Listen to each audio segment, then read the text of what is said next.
ফজরের নামাজে ইমাম ফজরের নামাজে ইমাম দাঁড়িয়ে গেলে, অর্থাৎ ফজরের সালাত দাঁড়িয়ে গেলে, ফরজ সালাত দাঁড়িয়ে গেলে 2 রাকাত সুন্নত কি ওই সময় পড়ে নামাজে শরীক হওয়া উত্তম, নাকি ফরজ নামাজ শেষে পড়া উত্তম?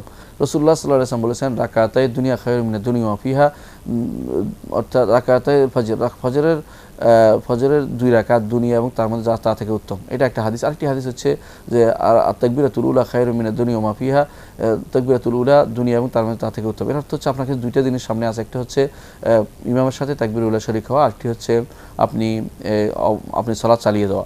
সালাত চালিয়ে যাওয়া নিষেধ এই কারণে, একটি সহিহ হাদিস আছে, রাসূলুল্লাহ সাল্লাল্লাহু আলাইহি ওয়াসাল্লাম বলেছেন, ইজা উকিমাতিস সালাহ ফালা সালাতা ইল্লাল মাকতুবা, যখন সালাত কায়েম হয়ে যায় তখন ফরজ সালাত ব্যতীত আর কোনো সালাত নেই। এই জন্য আমার সবার উচিত হবে, যখনই ইমাম সাহেব একামত দিয়ে দেয়, যেই কোনো সালাতে থাকি না কেন, তা পরিত্যাগ করে ফরজ সালাতে অংশগ্রহণ করব। কারণ ফরজ সালাতের একটি অংশ আপনি 100 বছর যদি ইবাদত করেন তার অনুরূপ হতে পারে না। অর্থাৎ ফরজ সালাতের কোনো অংশ বাদ পড়ে গেলে সেটা আপনার জন্য আফসোসের বড় কারণ হয়ে যাবে, এটা গুনার কারণ হবে। এই জন্য আপনি নফল সালাতগুলি পরে পড়তে পারবেন, যত সুন্নতে হোক না কেন সেগুলো নফলই।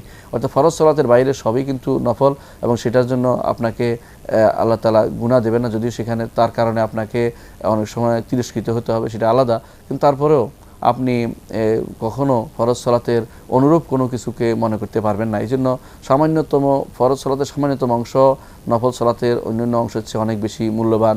এই জন্য যখনই ফরজ সালাতের একামত হয়ে যাবে সঙ্গে সঙ্গে আপনি যে সালাত থাকুন সেটা পরিত্যাগ করবেন।